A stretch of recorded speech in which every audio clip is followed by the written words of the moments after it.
Et j'ai envie de faire un bisou à Emmanuel Macron pour lui dire de partir. Un bisou d'au revoir. De dire, je pense qu'il est temps de quitter la soirée. Vous voyez ce mec qui n'arrive pas à partir de soirée, qui va en after et qui lâche jamais le truc et à qui on dit, il faut que tu ailles dormir. C'est toi, Emmanuel. Réarmer démographiquement la France. Je t'en supplie. Non, mais ne réarme rien du tout. Enfin, va te coucher, c'est tout. Prends des vacances. C'était mieux après. Bonjour à toutes et à tous et bienvenue dans C'était mieux après, le podcast qui est passé pour être présent dans votre futur. Moi c'est Lou Espargilière, je suis rédacteur en chef de Vert ou Vert le média sur les réseaux. Et tous les 15 jours, je reçois des artistes, des athlètes, des intellectuels, bref, des gens qui font des choses très chouettes et qui nous veulent du bien. Et parfois, je reçois des gens qui sont aussi très très drôles. Et ça tombe bien puisqu'aujourd'hui, je reçois quelqu'un de très très drôle. Ce sémi en trentenaire nous fait rire à longueur de chroniques et de vidéos sur Instagram. Il nous fait rire de l'actualité, des politiques comme des stars de la pop, et bien souvent de lui-même, de ses névroses et de ses petites contradictions dans lesquelles on pourra toutes et tous se reconnaître. Aujourd'hui, on va parler huile de palme, crise du logement, Quasimodo, culpabilité et crème glacée avec l'excellent et irréprochable Tristan Lopin. Tristan, bonjour. Merci beaucoup d'être parmi nous. Avec plaisir. Ça nous fait doublement plaisir parce que déjà, c'est très chouette de t'avoir et aussi parce qu'il y a beaucoup de fanzous de toi dans l'équipe de Vert. Ah, c'est vrai ? Je ne pointe personne du doigt, mais ta venue était désirée. Tant mieux. Alors, c'est mieux quand elle est désirée. C'est chiant. Alors j'ai envie de commencer cette interview un peu comme tu commences ton dernier spectacle où tu agresses un peu le public d'entrée de jeu qui vient à peine de s'installer en lui parlant du séisme au Maroc, de la tempête en Libye et en lui demandant vous pensiez avoir le droit de vous divertir. Donc je vais commencer un peu de la même manière. Effondrement d'une mine de cobalt au Congo, tempête en Jamaïque, Chine au BHV. Est-ce que tu penses que tu as le droit de te divertir, Tristan ? Bah, je pense qu'il faut essayer de se divertir de manière intelligente. Au maximum. Ouais. Oui, mais de toute façon... Bah non, mais je pense que il faut pouvoir rire des choses importantes qui sont pas drôles non plus, parce que je pense que ça permet aux gens de réfléchir aussi.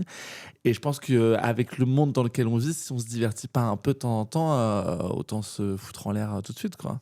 Parce qu'on est quand même pas très bien lotis, quoi. Et toi, en tant qu'humoriste, plus l'actu va mal, mieux c'est pour les affaires. C'est vrai que souvent ça marche mieux quand l'actu va mal. Et en ce moment, c'est pour ça que je reviens sur scène, c'est parce que je trouve qu'il y a des trucs à dire, quoi. Ouais. Toi, tu consommes beaucoup d'infos pour ton boulot, justement, pour trouver des idées ? Alors oui, quand je faisais mes chroniques sur France Inter, oui, parce que forcément, c'est un peu indispensable d'être dans l'actualité quand même, ou en tout cas d'être dans l'air du temps. Au quotidien, franchement, j'essaie d'écouter les infos le matin, quand je me réveille, ou dans la journée, à un moment choisi, genre 15 minutes, mais je me fais pas les chaînes en boucle, je me mets France Info genre une fois, et puis basta, quoi. Pas de chaîne en continu du tout. Ok, parce que ça fait trop monter la bile. Ouais, puis en plus, j'ai pas la télé. Donc si je choisis de regarder les infos, c'est vraiment en mode je me dis il est midi ou j'en sais rien, ou le matin quand je me réveille, et je me dis bon vas-y, là je vais avoir les infos, je prends un quart d'heure et je les écoute, quoi. Ok. Est-ce que tu pourrais expliquer à quelqu'un qui te connaît pas encore ce que c'est ton métier, quelqu'un qui n'aurait pas Canal+ ou Instagram? Jolie plateforme au passage. Quel est mon métier ? Bah moi je suis un mec qui essaie de faire des blagues sur lui-même et sur l'actualité et sur le temps qui nous entoure, l'air du temps. Le temps qui passe, le temps qui Le temps qui passe. Quelqu'un d'assez mélancolique également. Alors parmi les choses que tu fais notamment sur Instagram, tu fais un peu du coaching parfois de politique dans des formats très rigolos. On va écouter un petit peu. Là c'était la maire du 8e arrondissement qui était un tout petit peu dans la sauce et voilà, t'as essayé de la coacher. On regarde à quoi ça ressemble. Comme vous le savez, chaque maire a une enveloppe de 990 € par mois et chaque maire peut dépenser comme il veut. Donc moi j'ai préféré effectivement m'acheter des fringues pour être bien sapé. Dis donc, Fabi, ça fait combien de temps que t'es maire du 8e arrondissement de Paris, là ? Depuis 2014. Tu l'as super bien chopé, hein, la petite attitude un peu condescendante, là, c'est top. Ah ouais, mais je me souviens, en fait, t'es une ancienne membre UMP, donc tout fait un peu sens, hein. Je me disais bien qu'il y avait une espèce de Rachida Touch, là, c'est super. Ça marche très très bien. Je vous coupe, Jeanne Dauter, mais est-ce que vous comprenez que ça puisse choquer mais bien sûr. les Français qui se serrent la ceinture alors même que la taxe foncière a augmenté à Paris et qu'effectivement 35 000 € en 5 ans, c'est con. 35 000 €, putain, mais t'y es pas allé de main morte, ma belle. Avec de telles dépenses, bah c'est presque con de pas avoir engagé un styliste. Bah arrête. Non, t'en as pas pris, ou alors c'est un peu fictif, là. Ah non. Ah oui, évidemment, les Français font un peu la gueule. T'imagines 35 000 euros en 5 ans pour que tu te relooks. L'avant-après, c'est décevant. J'aime pas ce mot, mais je pense qu'on peut considérer ça comme du gâchis. On peut considérer ça comme du gâchis. Ouais, c'est clair, elle est trop mal tapée, quoi. Bon, et quand tu l'as coachée, elle a réagi comment, alors? Elle a réagi comment? Bah, malheureusement, j'ai pas de retour. Hein. C'est terrible. Quel dommage. Ouais, quel dommage, parce que vraiment, c'est ahurissant. Enfin, ouais. Et ça t'est venu comment, cette idée de faire du coaching de politique qui sont dans les séquences à chaque fois un peu ridicules? Bah, en fait, le concept, quand même, souvent, de quand on écrit un spectacle ou des chroniques, etc., c'est souvent de réagir à une actualité qui est souvent un peu aberrante. Enfin, moi, en tout cas, de ce que je faisais sur France Inter, c'était un peu de dire, bon, il s'est passé ça, mais ça n'a aucun sens. Et du coup, à un moment donné, je me suis dit, je sais plus comment je l'ai fait, je sais pas si la première, c'était pas Rachida Dati. T'as une passion pour les femmes parisiennes de droite. Mais pas les femmes en plus, parce que du coup, j'essaie quand même de faire souvent plus des hommes, parce que souvent, les femmes prennent quand même plus cher que les hommes, donc j'essaie de faire gaffe. Mais bon, Rachida, ouais, on est quand même vraiment sur un level de je m'en foutisme et d'opportunisme qui est quand même, je trouve, assez hallucinant. Et juste, je me suis dit, mais en fait, c'est drôle d'essayer de coacher des gens qui en fait, quand même, les politiques, majoritairement, servent leur soupe à eux et se foutent complètement des gens pour lesquels ils sont censés bosser. Enfin, je veux dire, là, c'est flagrant, quoi. Là, je me suis acheté des belles fringues. En plus, pour être super sapé. Hein. Ouais, pour être super sapé. Elle n'utilise même pas un vocabulaire qui incite un peu à respecter les gens, ou voilà, il y a vraiment à côté de je me suis acheté des sapes, quoi. Enfin, non, mais il y a vraiment aucun respect, quoi. Après Dépendance affective puis Irréprochable, tu viens d'annoncer la sortie de ton 3e spectacle qui va s'appeler Partez sans moi, je vous rejoins. Tu nous expliques un peu de quoi ça va parler? Le titre est très énigmatique. Qu'est-ce que ça évoque chez toi, le titre? Parce que je sais pas, quelqu'un qui reste en boîte de nuit alors que tous ses potes se sont barrés et qui fait la ferme. Ouais, je sais pas. alors c'est marrant parce qu'en fonction des personnes, il y a vraiment des interprétations qui sont très différentes et c'est vachement en fonction de l'énergie de la personne, je trouve. Moi, l'objectif, c'était un peu de raconter ce moment où quand on arrive à 40 ans et que peut-être on s'était donné des objectifs de vie. Moi, je me souviens très bien quand j'avais 20 piges, je me disais, bah, à 40 ans, je serai là. Moi, je me souviens très bien des 40 ans de mes parents qui avaient fait une soirée chez eux, enfin chez nous, du coup. Ouais. Je me souviens très bien de cette soirée-là et je me suis dit, mais qu'est-ce qu'on fait quand peut-être qu'à 40 piges, enfin je les ai pas encore, je tiens à rassurer tout le monde. À 38 ans, je précise. Voilà, 38 ans, quand à 40 piges, on n'est peut-être pas là où on pensait qu'on serait et peut-être qu'on est mieux alors qu'on n'est pas là où on pensait être. Et surtout, moi j'ai vachement pensé à du coup tous ces potes autour de moi qui font des enfants, se marient, etc. Machin. Toutes mes copines qui auraient adoré en avoir des enfants, qui n'en ont pas, qui ont congelé leurs ovocytes. Moi qui ai toujours rêvé d'avoir des enfants, qui n'en ai pas encore et peut-être que j'en aurai pas. Et en fait, je me suis juste dit, que deviennent ces gens qui ne sont pas là où ils pensaient être et que deviennent ces gens qui ont tout coché et qui peut-être sont pas très heureux là où ils sont non plus. Et toi, tu voulais être où à 40 ans alors? Bah, je voulais être où, ça dépend à quel âge, de quel âge tu me parles, mais moi à 40... Enfin, moi, adolescent, oui, je me disais, bah, à 40 ans, j'ai des enfants. Et en même temps, c'est une projection qu'on fait, parce que est-ce que c'est vraiment ce dont on a envie? Je ne sais pas. Et c'est la question que j'essaie de poser dans le spectacle. Ok. Et est-ce que tu réponds à cette question pour tous les gens qui ont besoin de réponses à cette question existentielle? Bah, déjà, je pense que c'est une question qui est très intime, très personnelle. Donc, chacun aura sa propre réponse. Mais en tout cas, j'essaie de donner des pistes de réflexion, en tout cas. Et ça ressemble à quoi chez toi le processus d'écriture? Est-ce que tu es du genre à avoir fini 6 mois avant ou est-ce que tu finis la semaine avant de monter sur scène pour la première fois? Là, j'ai une première mouture qui finit. Ça sort c'est dans un an, c'est ça que tu remontes? Ça sort dans 10 mois, ouais. Dans 10 mois. Et t'as déjà une V1 là? J'ai déjà une V2. Ouais, en fait, c'est parce que moi, je voulais pas... Il y a plein de gens qui annoncent un spectacle sans avoir de thématique, sans avoir de vanne, sans avoir de... sketch, enfin voilà. Et moi, à la base, ça fait 1 an et demi là, que je suis pas remonté sur scène. Ouais. Ça fera plus de 2 ans quand je vais remonter sur scène. Et moi, j'ai toujours besoin, quand j'annonce un spectacle, de savoir de quoi je vais parler, d'avoir déjà quelque chose où je me dis, bah, en fait, je pense que ça va être intéressant. Je pense qu'il y a un vrai sujet là-dessus. En tout cas, quelque chose qui m'anime moi personnellement. Donc, il fallait que j'ai écrit quelque chose pour l'annoncer, parce que sinon, je voulais pas me mettre dans une merde pas possible à me dire, il faut que j'écrive un truc et je sais pas quoi écrire. Ouais. Et je voulais surtout, enfin... je sais que en ce moment, il y a il y a une grosse mode d'improvisation, d'interaction avec le public, etc., qui fonctionne très bien. Et moi, quand même, quand je vais voir un spectacle, je trouve ça quand même super chouette de sortir en me disant il y avait quand même un vrai propos, un vrai sujet derrière. Et voilà, je trouve ça important d'arriver avec un vrai texte à proposer aux gens. Ok. En parlant de vrais textes, donc il y a 4 mois, tu as annoncé que tu quittais France Inter, où tu as fait des chroniques pendant 3 ans dans la bande originale. Ouais. Là, tu es revenu pour faire un peu un remplacement de Daniel Morin là en cet automne. C'était volontaire ce départ ou tu t'es fait virer toi aussi? Ah non, je n'ai pas été viré. Non, et franchement, tout le monde m'a posé la question, vraiment, et même dans mes potes et tout. Ah, il dérange à Tristan. Hein. Non, en plus, non, franchement, j'ai pas du tout été viré. Et moi, si je peux me permettre, on m'a jamais fait aucune réflexion ou aucun retour de tu peux pas dire ci ou tu peux pas dire ça sur France Inter. Enfin, en tout cas, la bande originale, on m'a jamais rien dit. Je pense que je suis moins sulfureux que a pu l'être Guillaume Meurice sur France Inter. Ça a été très malheureux ce qui s'est passé, j'ai trouvé, moi aussi. Mais moi, on m'a jamais rien dit, du tout. Et je suis parti parce que ça faisait plus de 3 ans que j'y étais, que j'étais justement dans la phase de réflexion d'un spectacle où je commençais à prendre des notes, que en fait, écrire des chroniques, ça prend un temps et un temps de cerveau qui est très important. Et que du coup, j'avais besoin d'avoir ce temps de cerveau disponible pour le servir à ma cause, à moi, quoi. Les chroniques, c'est pas un truc qui est très bien payé. Et c'est beaucoup de temps sacrifié. Donc, je me suis dit, bon, est-ce que cet argent, je suis pas quelqu'un de très... Vénal, mais en vrai, je me suis dit, bon, j'ai encore un crédit à payer. Est-ce qu'il ne s'agirait pas de... Donc, tu chroniques sur RTL, quoi, plutôt. Bah ouais, mais on m'a pas proposé. Donc... Alors, je sais pas si tu sais, mais on a un point commun. Moi aussi, j'étais chroniqueur sur France Inter l'an dernier. Mais oui! Dans la Terre au carré avec mes camarades de Vert. Et moi aussi, ça terminait. Alors là, pour le coup, c'était moins à mon initiative. Et je sais pas si t'as remarqué, mais depuis qu'on est parti, les audiences de France Inter se cassent la gueule. C'est vrai. Est-ce qu'il n'y aurait pas un lien, finalement? Je crois pas, parce que je crois que c'est la matinale qui se casse un peu la gueule et on n'y est pas, quoi. Donc... Ah merde.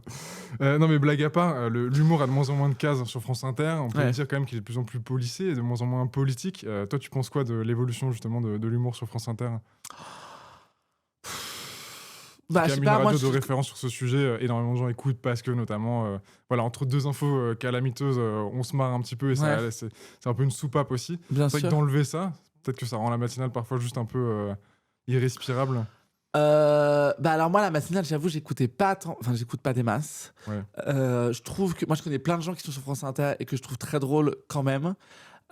Qui est moins de gens un peu radicaux comme il y a pu en avoir. Oui, c'est vrai. C'est un peu dommage. Moi, je suis assez d'accord. Et je pense que c'est pour ça qu'ils perdent un peu de gens, parce que les gens aimaient ce côté un peu radical. Ensuite, je trouve quand même que les gens qui y sont restent plutôt qualitatifs en majeure partie. Il y en a qui le sont moins, mais bon, je suis pas là pour bitcher. On va te demander des noms. Mais non, je te donnerai pas de nom, puis il y en a qui sont plus là. Non, oui, je trouve ça un peu dommage. Je trouve quand même qu'il reste des gens drôles sur France Inter. Quand même, je trouve. Et puis là, j'ai vu qu'ils avaient mis Thomas Poitvin à la matinale pour remplacer Marie Saint-Filtre. Ok, et moi, je trouve Thomas Poitvin très drôle. Et je trouve ça super. Et justement, qui te fait rire le plus en ce moment? Sur France Inter ou de manière générale? De manière générale. De manière générale, qui me fait le plus rire? Putain, c'est dur. Disons qu'on est dans une période de grosse déprime, les gens ont besoin de se divertir. Il y en a un qui me fait vraiment beaucoup rire sur Instagram. J'ai pas vu son spectacle encore, c'est Robin Gomez, La Robs sur Instagram. Il est vraiment très très drôle. Il joue souvent un personnage qui s'appelle Fab, qui est un peu teubé, etc. Et vraiment, il me fait beaucoup rire. Je le trouve très très drôle. La Robs sur Insta, on ira voir. Ouais, La Robs, Robin Gomez. Dans une interview, tu as expliqué que ta plus grande peur, c'était celle du regard des autres. Quand on vient te voir sur scène, est-ce qu'on paye pour assister à ta thérapie? Je crois que quand même, pour tous les humoristes, oui, il y a un petit côté thérapeutique. Et ce qui est intéressant, c'est que c'est thérapeutique, mais parce que on parle de choses qui sont très universelles et qui animent un peu tout le monde. Je veux dire, en tout cas, qui traversent beaucoup de personnes. Donc, c'est pas complètement une thérapie personnelle, parce que ça, je la fais en parallèle. Mais oui, je pense que c'est une thérapie. Et je pense que de toute façon, et je me souviens très bien, quand j'ai écrit mon précédent spectacle, avant que je le joue, c'est un spectacle qui était très intime, un peu noir, dans lequel je parlais de sujets quand même qui étaient un peu touchy. Et je me souviens très bien que j'ai vu Juliette Armanet à un concert, à l'after-show d'un concert, etc. Et elle n'avait pas encore sorti son album Brûler le feu. Et je lui ai dit du coup, je retourne sur scène, etc. Là, machin. Et je lui parle de la thématique du spectacle. Et elle m'a dit, mais tu sais, je crois que plus c'est intime et plus ça plaît aux gens parce que plus c'est universel. Et en fait, je crois que c'est assez vrai. Souvent on dit mais c'est très personnel, mais en fait les gens sont traversés par les mêmes choses. Et t'as dû surmonter quelles épreuves? Donc si ta phobie c'était effectivement le regard des autres, se monter sur scène c'est quand même un truc particulièrement compliqué. C'est quoi les épreuves que t'as dû surmonter pour arriver jusqu'à faire des grandes salles maintenant, ton spectacle diffusé sur Canal? Les grandes épreuves que j'ai dû traverser? Parce qu'au début t'étais quoi? La première fois que t'es monté sur scène par exemple, ça ressemblait à quoi? Ça ressemblait à un échec, je crois. C'était où? C'était à Oberkampf, sur un plateau d'humour. Paris 11e arrondissement. Exactement. Et comment c'était? C'était une espèce de... c'était Françoise qui animait ce plateau, qui est une dame qui était un peu plus âgée que nous, enfin qui avait, je pense, la bonne cinquantaine, et qui était super. Et je me souviens très bien que j'étais dans un stress pas possible. Et que ça se passait pas si mal, mais c'est comme pour tous les plateaux, c'est vraiment une fois sur deux, c'est super, et puis l'autre, pas génial. Mais j'étais dans une angoisse pas possible. Et d'ailleurs, je ne fais plus de plateau. Ouais. C'est un truc Quand tu dis plateau, c'est quoi? Petite scène de stand-up avec un public? Oui, c'est les comedy clubs, quoi. Ouais. J'en fais pas. C'est un truc qui me terrorise. Ok, plus que des grandes salles. Bah, plus que d'arriver sur scène avec... Déjà, moi, j'écris souvent les spectacles avec vraiment un début, une fin. C'est comme une réflexion un peu de 1h20. Ouais. Donc, souvent, c'est compliqué d'en extraire un morceau. Je le fais souvent pour Montreux ou des choses, des plateaux télé, tout comme ça. Mais c'est plus compliqué. Oui, et c'est un stress parce que d'un coup, moi, je suis plus à l'aise avec le fait d'arriver avec 1h20 devant un public qui a payé pour venir me voir, plutôt que d'arriver avec 6 minutes devant des gens qui sont venus voir on sait pas qui. Et ça, c'est un truc qui me stresse de ouf. Et puis souvent, alors je sais pas aujourd'hui parce que j'en fais plus, mais à l'époque, il y a 10 ans ou un peu moins, c'était quand même beaucoup de mecs qui se comparent la teub ou les vannes et qui sont pas hyper forcément bienveillants et tout. Donc c'était pas une partie de plaisir, franchement, pour les meufs et pour les personnes LGBTQIA+. Aujourd'hui, franchement, il y a beaucoup plus de gens de la communauté queer qui font de l'humour et beaucoup plus de meufs, donc j'espère que c'est un endroit plus safe. Et alors justement, bon, tu te montres quand même énormément pour quelqu'un qui a peur du regard des autres, notamment sur Instagram, on voit très très souvent ta tête et de très près. Non, mais est-ce que tu estimes que tu es libéré de ça ou ça reste présent mais tu te fais violence tous les jours pour... Je fais pas violence, mais en tout cas c'est un truc que je vends de moi, mais je veux dire c'est comme quand je monte sur scène où souvent c'est ce que je disais dans un spectacle, je disais moi ma plus grande peur c'est le regard des autres et pourtant je suis là, mais c'est des espaces dans lesquels je permets aux gens entre guillemets de me juger, c'est-à-dire que je fais une vidéo, je fais une story, je fais un spectacle, bon, ce que je dis je l'ai choisi, il a été étudié avant, rien n'est jamais laissé au hasard quand même, je crois. Sauf erreur de parcours. Donc, c'est un espace dans lequel je permets aux gens cette liberté-là de me juger. Le reste du temps, ça m'est insupportable. Et d'ailleurs, la majeure partie du temps, même sur Instagram, etc., il ne s'agit jamais vraiment de moi ou de ma vie privée à moi. C'est toujours quelque chose que je raconte parce que je trouve ça drôle, parce que c'est un truc qui m'a traversé, une pensée qui m'a traversé ou un truc que j'ai entendu et que je réutilise et que je trouve drôle. Mais je donne rarement les moyens aux gens de me juger vraiment moi, qui je suis intérieurement. Ce que les gens voient, c'est un avatar. C'est une certaine version de toi qui fait que les critiques sont moins difficiles puisque tu sais que c'est pas toi qui es en train de montrer. Souvent, c'est plus un contenu que je trouve drôle et que les gens vont trouver drôle. Ouais. Qui me correspond d'une manière ou d'une autre, mais c'est pas fondamentalement tout à fait moi à l'instant T. Non, mais c'est très méta. Dans une scène assez mémorable de ton précédent spectacle, donc on peut voir sur la plateforme Canal+, tu personnifies cette anxiété qui, en bon anxieux, ne te quitte jamais, sous la forme d'une actrice qui reçoit un César. Je trouve cette séquence très drôle. Ça se traduit comment dans ta vraie vie, cette anxiété? Ça nous fait un autre point commun, Tristan. Moi aussi, je suis anxieux. Franchement, ça dépend. C'est quand même une angoisse un peu générale. Il y a plein de moments où je me sens un peu... anxieux, quand il y a beaucoup de monde autour de moi, quand la foule. Mais sinon, c'est un peu un état de quand il y a une deadline qui arrive, quelque chose que je dois faire, une chronique à rendre, un état un peu de stress, un peu permanent, que j'apprends à gérer, ou en tout cas j'apprends à vivre avec. Parce que à gérer, franchement, moi j'ai pas trop de recettes. J'apprends juste à ce que ça ne prenne pas une dimension trop importante. Parce que j'ai déjà eu des moments avec le cœur qui me sort de la poitrine, l'impression de vraiment plus du tout savoir où je suis et vraiment des crises d'angoisse qui sont assez handicapantes. Donc j'essaie de faire en sorte que ça ne prenne pas cette dimension-là. Mais après, de là à donner un conseil pour dire aux gens c'est comme ça pour que ça redescende. Les gens disent il faut respirer, sentir l'air qui remplit ses poumons. Moi, je pense qu'il n'y a rien qui m'angoisse plus que le fait de me sentir vivant de l'intérieur et que j'ai des organes qui... Enfin... En fait, en plus, petit bambou, ça nous irrite. Ouais, ah là là, le fait que en fait, tout puisse péter du jour au lendemain, en fait. Parce que si il y a des trucs qui me font vivre à l'intérieur de moi, c'est que vraiment tout peut s'arrêter. Donc, je crois que ça m'angoisse terriblement aussi. Est-ce que tu as cette peur un peu latente qu'il y a toujours quelque chose de mal qui risque de t'arriver à n'importe quel moment Pas trop, non. Parce que je crois que, pour le coup, je crois que vraiment le mal attire le mal.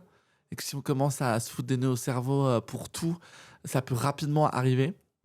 Vraiment, je m'aperçois quand même que les gens autour de moi qui sont les plus anxieux et en tout cas qui projettent un peu les pires trucs, statistiquement, c'est quand même ceux à qui il arrive un peu les pires trucs quand même.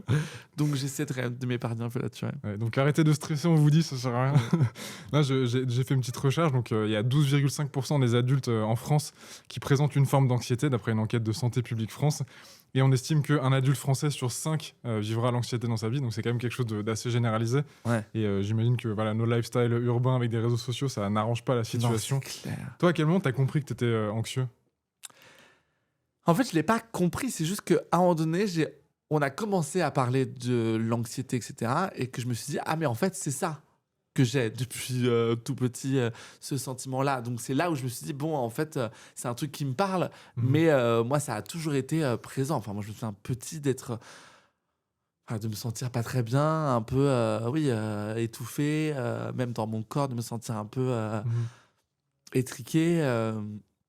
Donc je pense que c'est plus à un moment donné d'en avoir entendu parler, que ça m'a permis de mettre un mot dessus, mais j'ai pas découvert que j'étais anxieux. J'ai découvert qu'un mot existait pour décrire ce que je ressentais. Ok. Moi, si j'avais une recommandation à faire sur la gestion de l'anxiété, il y a un truc, c'est vraiment l'alcool. L'alcool, c'est vraiment le truc qui rend anxieux et dépressif, qu'on surconsomme vraiment notre génération, un peu moins que les autres, mais en fait quand même encore beaucoup. Et quand tu vois les terrasses parisiennes, voilà, dès que la température monte au-dessus de 12 degrés, qui sont parsemées de gens qui boivent de l'alcool, enfin franchement, c'est un des pires trucs vraiment quand t'es anxieux. Ouais, c'est vrai. Tu dirais que le lendemain, ça... Moi, c'est même pas le lendemain, je le sens pendant 3-4 jours. C'est-à-dire que je suis pas surstressé pendant 3-4 jours. Par contre, je note que pendant 3-4 jours, je m'énerve un peu plus vite, ou je suis un peu plus tendu, ou des choses comme ça. Ouais. Et tu bois plus, du coup ? Et bah, ça m'arrive encore de boire, mais très peu et dans des moments choisis, tu vois. Ouais. Et des bons trucs. Comme je picole je picole des bons trucs, tu vois, avec des bulles.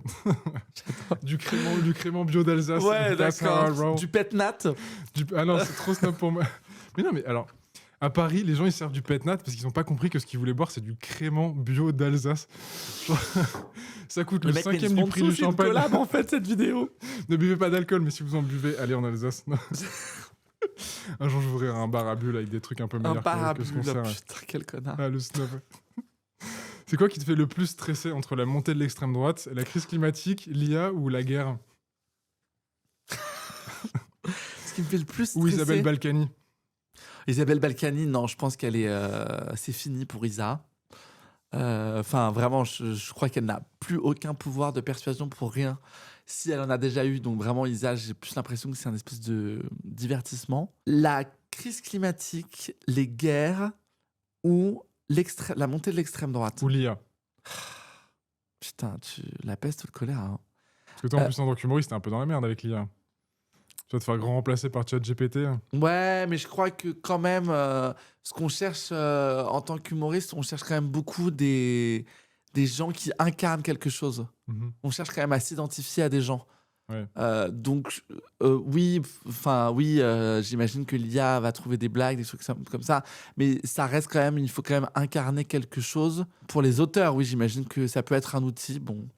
Et ça peut être aussi un peu destructeur aussi, j'imagine. Franchement, la guerre, j'ai l'impression que... Putain, je sais pas. En fait, j'ai envie de dire la montée de l'extrême droite parce que j'ai l'impression que l'extrême droite, elle est vraiment en bas de chez nous. que la guerre, elle est vraiment pas loin, mais elle est pas encore tout à fait en bas de chez nous. Donc j'ai envie de dire la montée de l'extrême droite parce que je crois que c'est terrible comme on est en train de banaliser quelque chose qui est en train d'arriver très très fort et qui est en train d'être véhiculé par beaucoup de gens qui sont partout.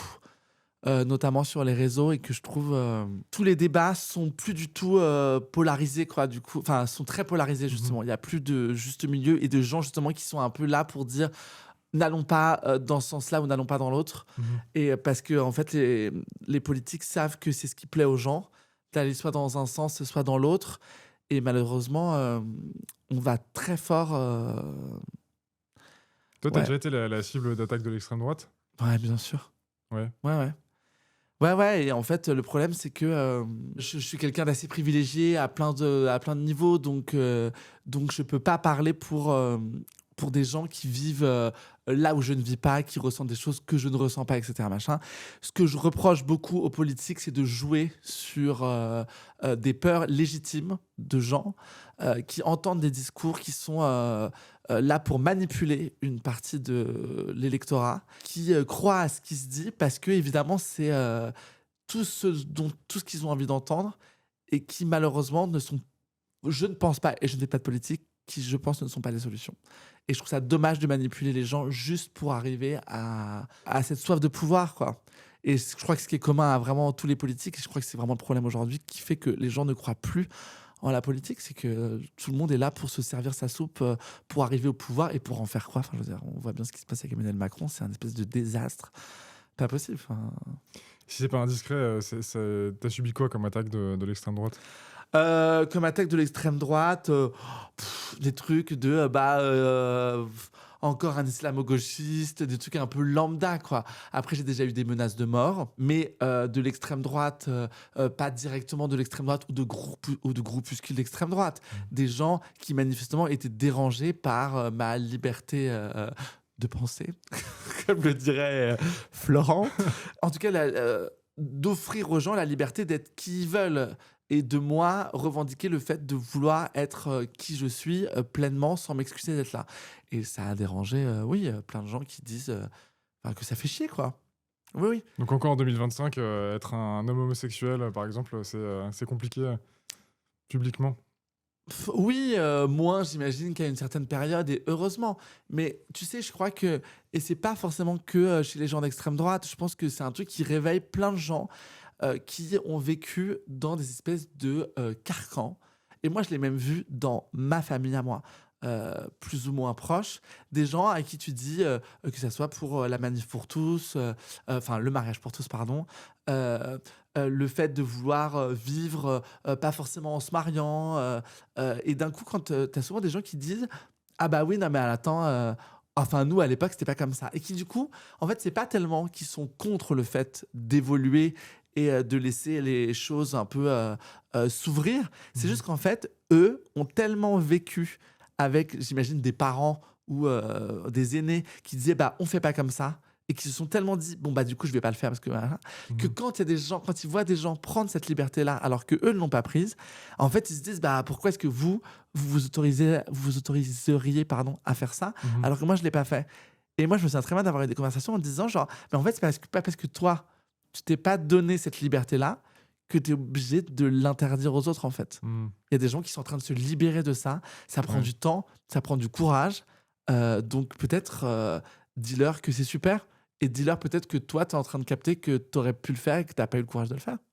C'est OK. Hein. Moi, j'imagine que dans 20 ans, je dirais à mes nièces ou même dans 10 ans, elles feront des trucs et je dirais, j'espère que je serai de cette team qui dit putain, mais trop bien, quoi. Faites-le, moi, j'ai pas réussi à le faire. Tu prévois pas de devenir un gros réac? J'espère pas, mais bon, je peux rien prévoir. Hein. Dans ton spectacle Irréprochable, t'expliques que l'anxiété forme un super duo avec la culpabilité. Et dans tes sketchs, on sent vraiment beaucoup souvent ce poids de la culpabilité. Ouais. On va écouter ça. Je sais pas si tu connais cette recette de crème glacée à la banane pour te rafraîchir les jours de canicule, mais elle est bluffante. Déjà, tu prends une banane, tu retires la peau évidemment, tu la découpes en rondelles et tu mets ton petit bol plein de bananes au congélateur. Au bout de 45 minutes, tu le ressors et là, comme par magie, T'as un paquet de Magnum en fait. Bah oui, on ne mange pas des glaces pour se rafraîchir. On mange des glaces comme ça pour combler le vide qu'il y a en nous. Et vous voyez, on n'a plus qu'un seul dans la boîte de 8 alors que je l'ai acheté hier soir à 23h en allant chercher de l'eau pétillante chez l'épicier. Tu vas faire quoi? Tu vas me juger? Ouais, mais il y a des additifs. Évidemment qu'il y a des additifs. C'est pour mettre de la saveur dans ma vie. Les jours où elle a la saveur d'un bol de crème de chia trempée dans du lait végétal de lama là. Le goût du seum si tu préfères. Hein. C'est bon là? Des fruits au congélateur, mais c'est quoi cette alternative toute pétée là? De la banane glacée pour se rafraîchir.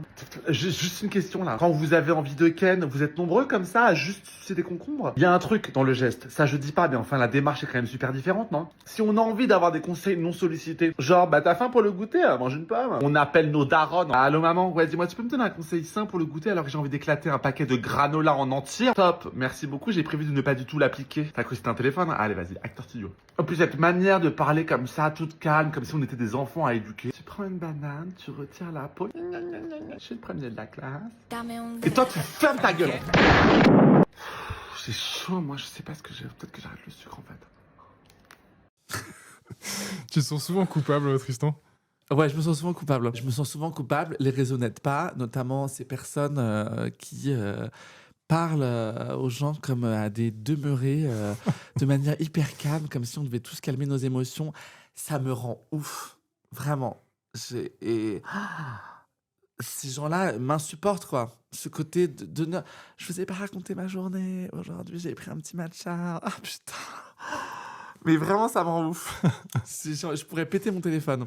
Et le pire, c'est que j'en suis encore. Mais juste pour m'inspirer, pour me dire, mais ça existe vraiment tu sais, ce calme, cette sérénité constante. Ouais, j'ose pas imaginer la merde qu'il y a sous le tapis de ces gens. Ah là là, mais franchement, c'est bon, quoi. Ouais, non, ça. Ouais, mais oui, après, oui, je suis rongé par la culpabilité de manière générale. Mais alors, c'est quoi? Est-ce que c'est une culpabilité un peu de type judéo-chrétienne, la peur du jugement divin? Bien sûr. Ou est-ce que c'est ou une culpabilité qui naît de toutes les injonctions sociales qui pèsent sur nous? Alors oui, alors judéo-chrétienne de par mon éducation, parce que moi honnêtement je crois pas. Enfin, j'essaie déjà de croire en moi, ce qui est déjà un long chemin. Donc le reste, non, j'y crois pas. Mais donc je me dis pas que je vais être foudroyé par qui que ce soit qui soit au-dessus de moi. Mais par contre, oui, il y a un truc un peu de ça se fait pas, donc je culpabilise. Ok. Oui. Et ça, c'est un truc très dans mon éducation de quand même, faut pas faire trop de vagues. Il faut plutôt être. Moi, j'ai longtemps été un gentil petit garçon qui t'es un énorme bad boy. Non, je suis trop pas un bad boy, parce qu'en vrai, je dis ça, mais aujourd'hui, je suis quand même vachement dans la culpabilité et je suis pas non plus en train de dire des trucs qui sont absolument ouf et je manque certainement de culot. Donc, t'as reçu quel genre d'éducation pour avoir cette culpabilité judéo-chrétienne? Tu dirais que tu viens de quel milieu? C'était quoi ton environnement familial? Moi, je viens d'un milieu plutôt bourgeois. Parisien? Plutôt bourgeois parisien. Mon père a grandi à Paris, ma mère, non. Mais c'est des gens, qui ont fait plutôt des études, qui m'ont toujours emmené au cinéma, au musée. Enfin bon, voilà, c'est quand même une culture, c'est un milieu plutôt privilégié. Et un milieu plutôt, catholique. Moi, j'ai fait mon baptême, ma confirmation. Enfin, j'ai fait tous les trucs, même si je voulais pas le faire, mais parce que ça se faisait de le faire. Même si aujourd'hui, même si mes parents n'ont jamais été très branchés église ni quoi que ce soit, et qu'aujourd'hui, je crois que ni l'un ni l'autre ne croient tellement en Dieu, mais bon, voilà. Et donc, il y avait quand même toujours ce truc de, il faut un peu arrondir les angles, faut pas trop faire des trucs un peu extravagants. Je veux dire, moi, j'ai jamais eu de boucle d'oreille, j'ai jamais eu de tatouage, parce que. T'es jaloux ou pas? Attends, ça fait mauvais genre, sache-le. Moi, je suis un énorme bad boy. Mais oui, voilà, moi, je n'ai jamais fait ça parce que j'avais toujours en tête que ça faisait un peu mauvais genre. Ouais.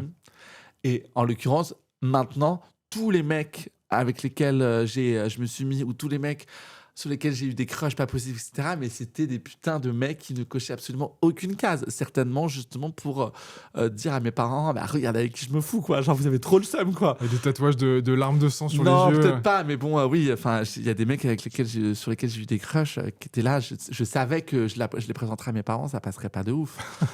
D'ailleurs, il y en a que j'ai jamais présenté.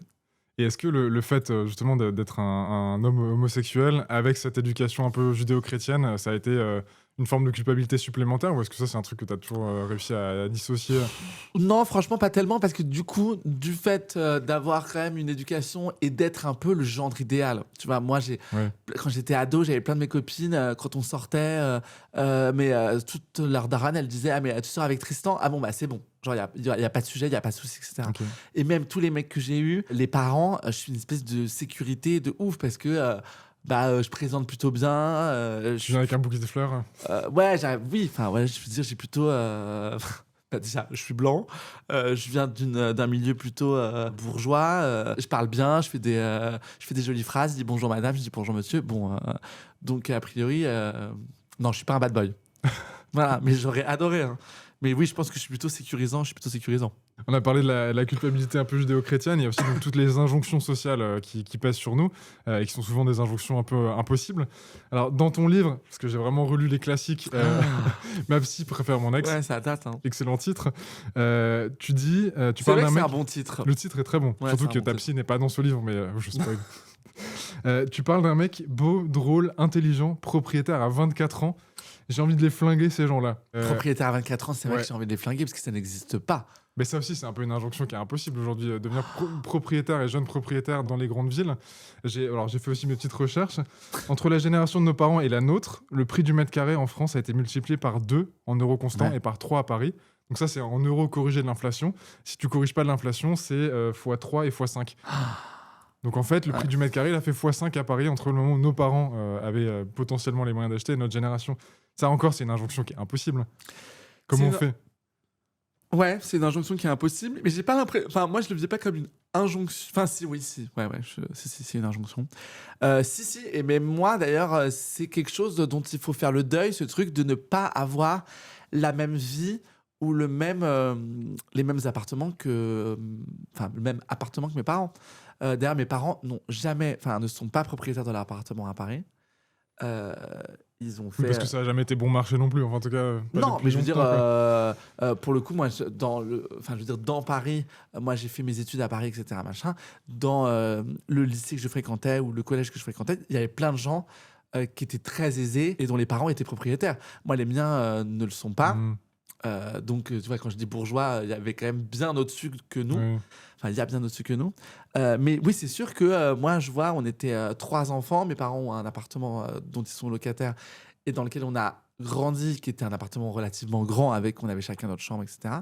Mais aujourd'hui, c'est des appartements dans lesquels, bon, en l'occurrence, je n'ai pas 3 enfants, donc la question ne se pose pas. Mais quand bien même j'aurais des enfants, je ne pourrais pas me payer ce genre d'appartement aujourd'hui. Et eux, en l'occurrence, je pense, ne payent pas le loyer si jamais ils trouvaient un appartement aujourd'hui de cette taille-là.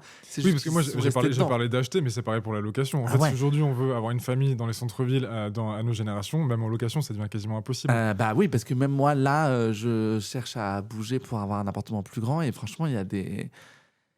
Enfin, ouais, c'est très cher, quoi. Et donc tu dis, il faut qu'on se fasse à l'idée d'avoir moins bien que nos parents. Bah, c'est pas moins bien, c'est juste un autre mode de vie. Enfin, je pense qu'on peut être très heureux, enfin, je veux dire, heureux, j'espère bien, on peut être très heureux sans avoir un appartement de 100 mètres carrés. Heureusement. Là, moi, je parlais pas d'appart de 100 mètres carrés à Paris, mais... Okay. Non, mais je veux dire... heureusement que plein de gens peuvent être heureux sans avoir ce que ils ont projeté de leurs parents et de ce qu'ils ont vécu. Sinon, on est dans la merde. Hein. Enfin, je veux dire, donc non, moi je me projette pas dans une vie telle que la leur, puisque de toute façon, je n'ai pas fait le même choix qu'eux et que j'ai un métier qui ne me donne pas forcément les revenus. Je choisis la vie de saltimbanque. Exactement.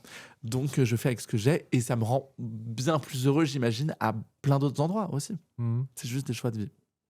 Quand Emmanuel Macron, qui est blindax et sans enfants, explique à notre génération de trimards éco-anxieux qu'il faudrait qu'on réarme démographiquement la France, ça te donne envie de faire quoi ? Bah, il a qu'à la réarmer lui. Peut-être pas avec Brigitte, parce que ça va être compliqué. Mais, je sais pas, mais lui, il me saoule, en fait. Enfin, vraiment, j'ai l'impression d'être... Tu sais, comme s'il y avait un mec complètement à côté de la plaque qui nous parlait et à qui on avait juste envie de dire... franchement, t'es lourd. Tu sais, ça me fait penser à ce mec qui avait pas trop d'amis au lycée ou à la fac et qui était en même temps un mec un peu chiant. Parce que t'as des gens qui n'ont pas d'amis, mais qui sont des gens et qui t'ont envie de dire, putain, c'est con parce que je pense que c'est un mec qui est sympa, mais qui est juste un peu timide.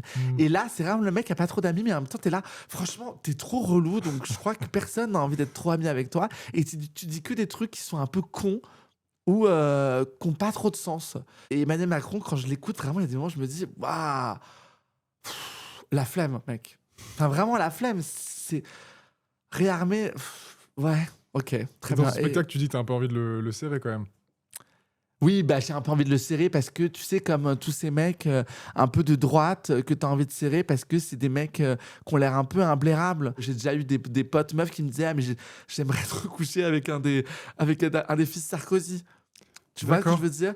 Parce que, pas sortir, hein, coucher, vraiment pour ce truc de baiser un mec un peu qui a l'air imblairable. Mais c'est pas que des mecs de droite, je veux dire, Mélenchon, il a ce truc de mec un peu imblairable. T'as envie de pécho, c'est Non, Mélenchon pas du aussi tout. Pas Non, du ok. tout. Parce que pour le coup, Macron, je comprends qu'il y a un truc physiquement qui soit plus attrayant. Mais, ouais, je sais pas, moi, il me sort par les yeux, quoi. Je suis désolé parce que j'aime pas dire du mal des gens, mais j'ai l'impression qu'ils se. Et j'ai envie de croire que les gens qui arrivent au pouvoir, ils arrivent avec l'intention d'améliorer le quotidien des. Sinon, ouais, alors sinon, je trouverais ça terrible. J'ai envie de croire, mais là, c'est tellement un échec que je me dis, mais mec, peut-être qu'il faut passer à autre chose. Peut-être qu'il faut aller faire la ferme célébrité. Enfin, ouais, non. Et toi, tu voudrais avoir des enfants alors? Bah, c'est une question que je pose dans le spectacle. C'est la question de savoir pourquoi est-ce qu'on a envie d'avoir des enfants. Et est-ce qu'on a vraiment envie d'avoir des enfants? Est-ce que c'est un truc qu'on projette parce qu'on nous a toujours dit que c'est un truc qui se faisait? Est-ce qu'on a trop envie d'avoir une poussette yo-yo? Parce que genre, j'ai l'impression que c'est un goodies que tout le monde a envie d'avoir. Est-ce qu'on a trop envie d'avoir ce truc de dire mais je suis tellement fatigué? Parce que j'ai l'impression qu'il y a un truc assez satisfaisant des gens qui ont des enfants de dire mais je suis tellement fatigué, quoi. Et quand Mais toi, tu tu vas voir, leur c'est dis... merveilleux, hein, mais c'est très fatigant. Ouais. Et non, et moi, ce que j'adore, c'est ce truc des gens qui disent mais non, mais toi, t'es fatigué. Non, tu peux pas comprendre. Tu sais, comme si on leur moi, avait je croyais mis... que je savais ce que c'était la fatigue, mais maintenant, non, je mais sais. alors ça me muse. Comme si on leur avait mis un couteau sous la gorge pour faire 3 gamins. Toi, tu voudrais un gosse pour pouvoir avoir cet ascendant moral sur les gens. Ouais, enfin non, mais je donne plein d'autres raisons aussi qui sont très... Voilà. Mais oui, je pense qu'il y a des gens quand même à qui on dit... qui disent non, mais en fait... je suis épuisé et j'en doute pas, franchement, ça doit être épuisant et tout. Mais à un moment donné, t'es là, enfin, parce que je comprends, parce que quand t'en avais 2, déjà t'étais épuisé. T'en as 4, du coup je vois pas le fin. Tu vois, genre à quel moment, du coup tu te dis, peut-être j'essaie de, je sais pas, de ménager les deux et peut-être je peux être en forme et avoir aussi des enfants et être fatigué, mais peut-être pas être en dep, quoi. Genre, et parfois, ouais, voilà. Et ce qui me rend ouf aussi, c'est les gens qui disent. Mais moi, avant d'avoir un enfant, j'étais rien. Et t'en connais? Il y a des gens qui disent ça. C'est un Et peu des gens, triste. mais en fait, grâce à ça, je me suis complètement révélé. Mais En fait, j'ai toujours été mère et je le savais pas. ouais, j'ai envie de crever. Et en fait, je me dis, mais et vous faites quoi de tous les gens qui vous écoutent, qui n'ont pas d'enfants et qui, du coup, en fait, manifestement, ne sont rien. Parce qu'en plus, si tu veux faire le calcul, si tu es célibataire, tu n'as pas trouvé ta moitié. Donc, tu es une demi-personne. Et si en plus tu n'as pas d'enfant, donc qu'a priori tu n'es pas là où tu devrais être puisque tu ne t'es pas découvert complètement, mais tu es un set de table. Genre vraiment, t'es là pour la déco. C'est un truc de ouf. Non mais, ouais. C'est pour ça que je fais les spectacles, c'est vraiment pour redire aux gens qui ont des enfants, vous avez de la chance, profitez-en quand même. Et on a compris que vous étiez fatigué. Ouais, et c'est ok d'être fatigué, hein, mais juste dites aussi que vous êtes heureux, quoi. Quand même, il y a des gens qui rament, quoi. Moi, j'ai des copines qui se font des piqûres pour faire des PMA, des FIV, qui sont sous hormones, qui n'en peuvent plus, qui n'y arrivent pas et tout. T'es là, franchement, respecter ceux qui galèrent, quand même, aussi. D'ailleurs, la célébrité, ça rend les rencontres et la vie amoureuse plus facile ou c'est l'inverse? Ça rend les gens qui ont envie de ken plus facile, c'est sûr. Mais les gens... moi, j'intellectualise beaucoup le rapport sexuel.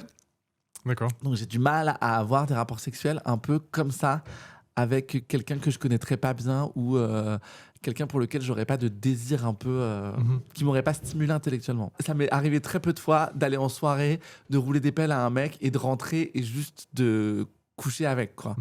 Il faut que je puisse avoir eu une conversation, un échange qui me dit que je peux tomber amoureux. C'est terrible. En revanche, les gens qui te draguent pour ken avec toi parce que t'es un peu connu, ouais, parce que je pense pas la bonne solution. Donc souvent, j'y suis pas allé. Et les histoires d'amour, c'est pareil. C'est juste que tu peux avoir plein de gens qui peuvent te draguer, pas forcément pour les bonnes raisons. Moi, je trouve qu'on s'en aperçoit quand même rapidement. Et après, oui, c'est juste que le quotidien, quand tu es en couple, peut être plus contraignant dans le sens où tu as forcément des gens qui te reconnaissent un peu dans la rue et que pour les gens, pour la personne avec laquelle tu es en couple et qui n'est pas dans ce milieu-là, j'imagine que c'est un peu fatigant. Ouais. C'est un peu relou de se promener le dimanche et d'avoir quelqu'un qui dit « Tu peux prendre une photo de nous deux alors que tu es juste en train de te balader avec ton mec ou ta meuf ?» Bon. Et tu mets ta vraie tête sur Tinder? Mais oui, mais j'avais mis ma vraie tête sur Tinder, mais mon pauvre, ils m'ont bloqué Tinder. Pour usurpation d'identité? Pour usurpation d'identité, parce que j'avais été signalé. Et après, Tinder m'avait envoyé un message pour s'excuser, etc. J'avais dit, bah ouais, parce que moi, tu sais, j'ai envie de ken. Si je peux plus ken, c'est chaud, c'est relou, quoi. Dans ton livre, donc, Ma psy préfère mon ex, tu racontes la fin de ta première vraie histoire d'amour, tu racontes encore un peu tes déboires amoureux dans ton spectacle. Aujourd'hui, t'en es où de ta vie amoureuse, Tristan? Ma vie amoureuse, elle est mieux. J'essaie de garder ma vie privée, mais en tout cas, ma vie amoureuse, depuis, elle a vachement évolué, mais parce que je pense que moi, j'ai évolué aussi, et que donc, j'ai pas les mêmes attentes, que je pense que je me fais plus confiance à moi aussi. Donc, je projette moins... Enfin, je projette pas les mêmes choses, en tout cas, sur mes relations amoureuses. Et que donc, je me mets moins de pression dessus. Et que donc, forcément, elles fonctionnent mieux. Parce qu'en fait, il faut apprendre à se faire confiance à soi avant de faire confiance à l'autre. Et toi qui es devenu un expert, qu'est-ce que tu aurais envie de dire aux gens? Un expert en amour? En rupture, Ouais, tu parles. Moi, souvent, on m'a comparé... Parce que t'as fait un livre entier dessus, quand même. Ouais, on m'a souvent comparé à Carrie Bradshaw. Je sais pas si t'as vu la fin de Sex and the City avec And Just Like That. La meuf, ils l'ont pourri jusqu'à la moelle, en fait. C'est-à-dire qu'on pensait qu'elle allait tous nous libérer. C'est devenu une espèce de caricature d'elle-même. Donc moi, expert en rupture amoureuse, j'ai l'impression que c'est un truc qui peut me porter l'œil. Donc faut vraiment Alors ok, t'es pas expert en relation amoureuse, non, pas du tout. Mais qu'est-ce que t'aurais envie de dire aux gens qui peut-être viennent de vivre une rupture et sont au fond du trou aujourd'hui, là, qui nous écoutent? Je pense qu'il faut apprendre à accepter et à embrasser les émotions qui nous traversent. J'ai l'impression qu'on fait beaucoup de résistance à la tristesse, au désarroi. Et je crois que en fait, c'est des émotions qui sont hyper constructives pour le futur. Et je crois que quand on n'est pas bien, et c'est valable pour les ruptures amoureuses comme pour la vie de manière générale, quand on traverse une période compliquée, je crois qu'il faut apprendre à juste dire, bon là, ça va pas. Et ça va pas, en fait. C'est OK que ça aille pas. Je pense qu'il faut être bien entouré de gens qui sont là pour que ça aille pas à côté d'eux. Et moi, je trouve ça super à des moments de dire est-ce qu'on peut se voir? J'ai pas envie de parler, j'ai pas envie de machin, mais si on peut mater un film ou juste être l'un à côté de l'autre et moi, je peux déprimer à côté de toi pendant que tu fais tes trucs, bah voilà. Être bien entouré, je trouve ça cool. Mais c'est important de le dire, faut accepter parfois d'être un peu au fond du trou et ça fait partie du processus. Ouais, on n'est pas obligé de toujours trouver des solutions pour aller mieux. Parfois, ça va pas aller mieux tout de suite, en fait. Et ouais, c'est pas grave. Et à la fin, c'était mieux après, on peut le dire. Et à la fin, c'était mieux après. Bien sûr. C'est le titre de l'émission. Non, mais rien n'est là par hasard. Oui. D'ailleurs, notamment cette boîte de biscuits qui est à côté de toi depuis tout à l'heure, qui est très énigmatique. Elle n'est pas là non plus par hasard. J'ai l'impression qu'il n'y a pas de biscuits à l'intérieur, ça me fout le seum. Exactement. Alors, il y a des biscuits ailleurs ou des bananes, si tu veux, mais c'est pas le sujet. On va jouer à un petit jeu qui s'appelle le Kiss, Marry, Kill, que tu connais probablement. Ouais. Je rappelle les règles. Vas-y, oui. Donc, tu vas piocher des petits personnages, des petits papiers dans cette boîte de biscuits. Tu vas les prendre, tu vas lire leur nom et les montrer. Ouais. Et tu vas choisir parmi ces trois personnes-là, quelle est la personne que tu vas embrasser, métaphoriquement, kiss, quelle est la personne que tu voudrais épouser, marry, et quelle est la personne que tu voudrais tuer, encore une fois, métaphoriquement, kill. Ouais, parce qu'on tue personne. Hein. On tue personne, ce n'est pas un appel à la violence. Alors, Emmanuel Macron. Très bien, on voit qui c'est. J'ai envie de les connaître tous. Ah, Sébastien Lecornu. Ah bah dis donc. What the fuck. Tu pioches bien. Y a pas quelqu'un d'un peu qu'on a envie d'embrasser avec un troisième ministre. Britney Spears. Et Britney Spears. Donc, c'est ces trois-là. Ouais. Déjà, Mary, Britney. Ouais, Britney, star de la pop et t'es un peu fan d'elle, on peut le Je dire. suis complètement fan d'elle et j'adore cette meuf et j'ai beaucoup d'affection pour cette personne. Ouais, qu'est-ce qui te fascine dans Britney Spears? Déjà, ce qui me fascine, c'est que quand même, elle aurait pas été là. Il y en a plein de meufs qui seraient pas là aujourd'hui. Voilà, elle a ouvert la porte à plein de nanas. Je trouve que c'est une nana qui moi m'a permis de m'émanciper. Enfin, je me souviens très bien quand je l'ai vue les premières fois dans ses clips ou même quand je l'ai vue en concert les premières fois. Elle avait un truc dans l'œil où je me suis dit putain mais j'ai trop envie d'être cette meuf qui est là pour tout niquer. Et je trouve que le storytelling de sa life est quand même vraiment un truc qui est hyper révélateur de notre société, du patriarcat, de ce qu'on a fait aux femmes.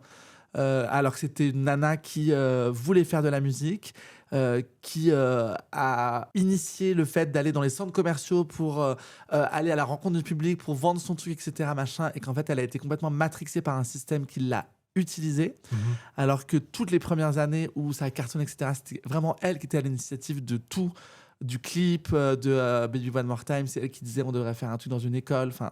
Donc c'est une nana qui avait vraiment tout, qui était hyper indépendante et tout. Ils l'ont un peu flinguée. Et puis aujourd'hui, c'est une nana qui a repris sa liberté, qui, je ne suis pas dans sa tête, mais qui, j'espère, est heureuse là où elle est, même si elle peut être un peu cringe parfois. J'aime le fait qu'elle soit... j'aime cette meuf. Voilà. Alors, est-ce que t'aimes autant Emmanuel Macron et Sébastien Lecornu? J'aime pas du tout Emmanuel Macron et j'aime pas du tout Sébastien Lecornu. Lecornu, parce qu'en plus, il me semble que c'est un garçon qui était contre le mariage pour tous. J'ai envie de kill aucun des deux parce que je pense que... C'est métaphorique, hein. C'est celui c'est que j'aime le moins des métaphorique, trois. bien sûr, mais bon, je le redis pour les gens dans les commentaires, puisqu'il y a toujours de la team premier degré. Qui guette les tips de Tristan Lopin. Ouais, putain, c'est clair. Donc j'ai envie... Ah, putain. En fait, j'ai envie de cancel Sébastien Lecornu. Ok, donc c'est le Kiss Marie Cancel. Voilà. Ok. Voilà. Parce que j'ai envie de lui dire que d'être contre le mariage pour tous, etc., machin, je trouve que c'est vraiment problématique. Et je sais pas, j'aime pas ce mec, j'aime pas sa vibe. On dirait un vieux mec de 50 piges alors qu'il est plus jeune que moi. C'est un délos. Genre, on dirait un vieil oncle gênant qui a des propos pourris. Voilà. Et j'ai envie de faire un bisou à Emmanuel Macron pour lui dire de partir. D'accord. Un bisou d'au revoir. Je veux dire, je pense qu'il est temps de quitter la soirée. Vous voyez ce mec qui n'arrive pas à partir de soirée, qui va en after et qui n'a jamais le truc et à qui on dit il faut que tu ailles dormir. C'est toi, Emmanuel. Faut que tu ailles dormir et réarmer démographiquement la France. Je t'en supplie. Non, mais ne réarme rien du tout. Enfin, va te coucher, c'est tout. Prends des vacances. Merci. On l'a dit, t'es pas très très fan des injonctions sociales. Être en couple, avoir des enfants avant 30 ans. Est-ce que tu vis le besoin d'être plus écolo, le besoin qu'on a en tant que Français d'être plus écolo comme une injonction de plus? Je sais pas, oui, enfin, je crois que c'est important. J'ai l'impression qu'on fout aussi la pression vachement aux gens, alors que j'ai l'impression qu'il y a des gens qui, notamment dans les grandes entreprises où les gouvernements devraient prendre leurs responsabilités aussi, puisque j'ai pas l'impression que ça soit les gens individuellement qui polluent en fait dans la plus grosse pollution, c'est pas les gens individuellement, je crois pas. On a quand même une responsabilité individuelle. Évidemment, c'est ça que je veux dire. Effectivement, tout mettre sur les individus, c'est pas. On met beaucoup la pression aux gens. Et il y a des gens qui devraient se mettre la pression aussi et qui ont des responsabilités globales. Pas la même responsabilité. Voilà. Évidemment, on a tous une responsabilité individuelle. Et je pense que le tort qu'on a et que la société a aujourd'hui, c'est qu'on vit dans une société qui est quand même très individualiste et que chacun, en fait, pense à son petit confort, ses petits plaisirs, ses petits... moi, ma vie, elle n'est pas facile, donc... je fais ci, je fais ça. Ça, c'est plus commode pour moi de faire comme ci, donc je le fais, sans me poser la question de ce qui serait peut-être le plus judicieux pour la collectivité et pour la planète. J'imagine que j'ai mes torts aussi. J'essaie de faire au maximum. Oui, tu n'es peut-être pas obligé de venir en hélicoptère à ce tournage. Exactement. On a tous trouvé ça très étonnant. Mais c'est vrai, hein. Et je veux dire, malheureusement, entre les gens qui sont dans leur confort parce qu'ils ont beaucoup d'argent et que donc tout est trop facile et que plus c'est facile, plus on a envie d'accéder à encore plus de facilité. J'ai vu qu'on mettait maintenant des supermarchés sur l'eau pour les gens qui sont sur des bateaux pour leur éviter qu'ils reviennent sur la terre ferme pour aller faire leurs courses. En fait, mangez vos morts. Vraiment, j'ai l'impression que oui, tout est plus facile, donc on a envie que tout soit plus facile. On se fait tout livrer chez soi. Le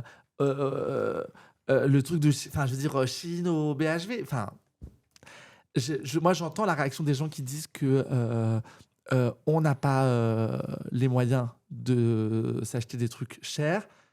J'ai l'impression qu'il y a des alternatives et j'ai l'impression qu'en fait, on est dans une société où on est tellement en train de foutre le seum aux gens qu'une des principales sources de bonheur des gens, c'est de consommer en fait.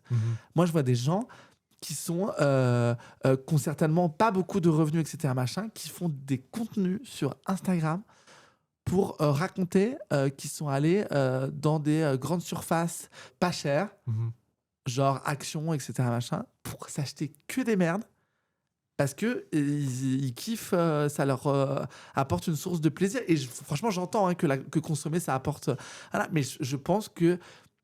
Ça apporte du plaisir comme fumer une clope ou manger du sucre. Voilà, C'est pas un plaisir durable. Chacun ses vices et tout. Je pense que le problème aussi, c'est qu'on est dirigé et les entreprises, les gouvernements, etc., les gens sont tellement malmenés qu'ils essaient de trouver une espèce de réconfort au mauvais endroit, en fait. Alors, il y en a qui sont très susceptibles sur l'écologie et que ça énerve très très fort. On va écouter ça. Ils sont contents, en plus, ils sont fiers d'eux. Vous savez ce qu'ils ont arrêté récemment ? Les paniers à cornichons. C'est-à-dire que maintenant, vous achetez des cornichons, le pot de la maille. Ouais. Vous devez prendre vos cornichons avec les doigts. Il n'y a plus le ramasse cornichons parce que ça pollue. Tu prends une fourchette. Ils l'ont viré. Ah bah ils l'ont viré. Parce que c'est en plastique. Oui. Quelle honte. Oui. Tu prends une fourchette. Oui, mais non, mais ça n'a rien à voir. C'est ridicule, Rémi. Attends, le petit panier en plastique des cornichons. Ils l'ont viré. C'est génial. Et ils sont contents, en plus, ils sont fiers d'eux. Mais merci mesdames, en fait, de tout ce pour quoi on pourrait se révolter dans le monde. Le panier en plastique des cornichons, là c'est vraiment, en fait, c'est le pompon sur la Garonne, en fait. Non mais non, et l'autre là, prenez une fourchette, mais il est fou lui, c'est un wokiste, c'est ça l'idée. Non mais n'importe quoi. Le petit panier en plastique des cornichons, mais c'est génial en fait. C'est quoi la prochaine étape ensuite? On pourra plus acheter des fruits prédécoupés sous plastique pour la pause d'âge, pour se faire une petite salade de fruits après mes petits sushis. C'est ça l'idée. On va devoir découper soi-même notre pomme. Allez, mais sûrement, mais bien sûr, ce monde-là, je n'en veux pas, non. N'importe quoi, hein. Quelle honte. Et ils sont fiers d'eux, hein. Fiers comme un pinson. T'as fait des sketchs sur la loi du plomb ou sur l'impact écologique de ChatGPT. Dans ton spectacle, tu te sers même de l'écologie pour bitcher sur le public. J'invite les gens à aller écouter ça. Et tu expliques que c'est pas compliqué d'être comme toi, un peu écolo, et de s'acheter une gourde made in China sur Amazon. Est-ce que toi, tu te définis comme écolo? Est-ce que tu dirais que t'es écolo? Oui, en tout cas, j'essaie de faire attention. Oui. Ouais. J'essaie de faire attention. Alors évidemment, il y a plein de trucs que je fais mal, etc. Je m'achète très peu de vêtements.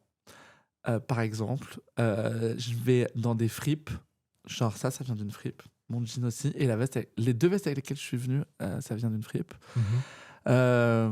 Donc ça, j'essaie de faire un peu attention. Même si j'adore m'habiller, donc c'est vrai qu'il y a plein de moments où je suis un peu genre en mode putain, j'aimerais trop m'acheter un truc, mais j'essaie de me dire non, ou d'aller dans les fripes dénicher un truc. J'ai longtemps fait ma lessive maison, là, pas depuis 6 mois, je reconnais. J'essaie d'avoir un gel douche rechargeable, donc j'achète des recharges. C'est des petits trucs, et en vrai, voilà, des trucs plein de gens diront, ça change pas la donne foncièrement, mais j'imagine que c'est des petites choses qui font qu'on essaie après de passer à autre chose pour faire un truc un peu plus important. Je mange des fruits et légumes de saison, genre je m'achète pas des fraises au mois de novembre. Ni des tomates. J'essaie de faire attention. Et c'est là, quand je vois celle qui parle des paniers de cornichons, c'est vraiment symptomatique de la société dans laquelle on vit, et notamment des médias, de la télé, qui sont là pour faire du buzz et dire des connerie, parce qu'en fait, elle sait très bien de quoi on parle quand on dit qu'on supprime les paniers à cornichons. C'est pas que c'est une honte, en fait. Oui, j'imagine que supprimer les paniers à cornichons ne va pas changer la face du monde. C'est juste pour dire, en fait, on y va petit à petit pour dire il y a des choses qui sont inutiles. Peut-être que ça, on peut le supprimer. Et au fur et à mesure, en fait, en enlevant certains trucs, on finira par dire et ça, est-ce qu'on ferait pas un truc? Et moi, ce qui me rend ouf, c'est ces personnes, c'est ces contenus, ces émissions où on déblatère un nombre de conneries pas possibles, juste pour que les gens derrière puissent dire c'est vrai que c'est complètement con. Oui, si tu vois pas le truc à plus grande échelle, c'est vrai que c'est un détail. Mais est-ce qu'on peut réfléchir plus loin que juste avec un espèce d'instinct primaire animal? Est-ce que tu peux avoir une réflexion qui va plus loin que juste essayer de créer des commentaires dans ton post? Moi, c'est ça que je trouve dramatique. C'est qu'il y a plein de gens qui ont du mal à se faire une opinion par eux-mêmes. Et malheureusement, on ne les aide pas en leur servant de la soupe, quoi. De merde. Moi, ce que j'aime bien justement dans tes sketchs, c'est que tu as une manière, sans culpabiliser, de tracher un peu les comportements anti-écolo, mais toujours avec beaucoup de second degré et d'humour. Ouais. Et donc, d'une certaine manière, de rendre en creux cool des comportements plus écolos, sans avoir un propos politique ultra construit où tu. Voilà, Non, tu fais parce que je pense que c'est pas utile de paternaliser les gens. Enfin, les côtés moralisateurs, c'est hyper chiant. Enfin, voilà. Et même moi, quand on me dit il faudrait faire ci alors que je le fais pas, je me dis ah, vas-y, c'est chiant. Et parce qu'en fait, moi, je sais que je ne suis pas non plus irréprochable à ce niveau-là. Il y a plein de trucs que je fais que je devrais pas faire. C'est sûr. Moi, je fume des clopes en soirée parce que j'aime bien fumer une clope de temps en temps, etc. C'est pas bon du tout. Enfin, je veux dire, j'ai un smartphone, c'est de la merde aussi. Mais je l'ai, donc je sais que je peux pas dire vous êtes des merdes parce que moi aussi, je suis une merde à plein d'endroits. Mais je pense qu'on fait mieux passer les messages en essayant de faire rire les gens qu'en essayant de les faire culpabiliser. Est-ce que tu sais ce que c'est le club de verre? Non. Alors, le club de verre, Tristan, c'est 12 000 personnes qui nous soutiennent avec un don mensuel. Ah oui. Qui nous donnent des sous et de la force et plein d'infos. J'avais club de verre VE2RE. Du coup, je me suis dit, putain, c'est un club de gens qui recyclent tous ensemble le dimanche leurs bouteilles. J'ai parlé de ça avec une femme avant-hier qui croyait que c'était un média sur le vin. Que c'était ouais, bah voilà, vers le média. Ça. Non. Ah, tu sais que les 1er janvier, quand tu mettais des bouteilles dans le bac vert. On a parlé de vin en plus tout à l'heure, on brouille les pistes. Bon, et donc c'est des gens qui nous soutiennent et qui permettent à Vert d'être un média indépendant. En accès libre pour tout le monde avec des bonnes infos et pas de publicité. Donc on les remercie. C'est des belles personnes, c'est 12 000 très très bonnes personnes, le Club de Verre. Et les membres du Club de Verre peuvent poser des questions aux invités de ce podcast. Trop bien. J'ai une question de Julie de Paris qui me dit: bonjour Tristan, j'adore vos petits récits de voyage en train à base de batailles d'accoudoirs et d'espionnage des conversations téléphoniques de vos voisins. Est-ce que pour inciter les gens à voyager de manière plus écologique, il ne faudrait pas remettre le commérage à la mode? Ouais, c'est vrai. Bah, c'est ce que je fais, du coup. Oui, je pense que le commérage à la mode, je sais pas. En tout cas, oui. Moi, j'ai vu que les gens adoraient mes stories dans les trains. Je les aime bien aussi. Et je trouve ça cool parce que du coup, en fait, le train, ça permet d'avoir plein de temps à passer avec les gens pour les observer, faire du contenu. Et parce que moi, je me souviens que quand on est en tournée, on voyage beaucoup et dans des endroits où c'est un peu chiant d'aller, genre, par exemple, Nice. Nice, c'est un peu long d'y aller. Et je me souviens très bien qu'il y a plein de gens qui me disent « Ah, mais pourquoi tu vas pas en train ?» et tout. Je dis « Bah, parce qu'en fait, Nice, quoi, c'est 5 heures, je crois. » Bon, bah, 5 heures, en fait, ça se fait. Hein. C'est pas non plus la mer à boire. Le temps d'aller à l'aéroport, d'attendre l'avion, l'embarquement, de sortir de l'aéroport, de prendre un taxi pour aller dans le centre.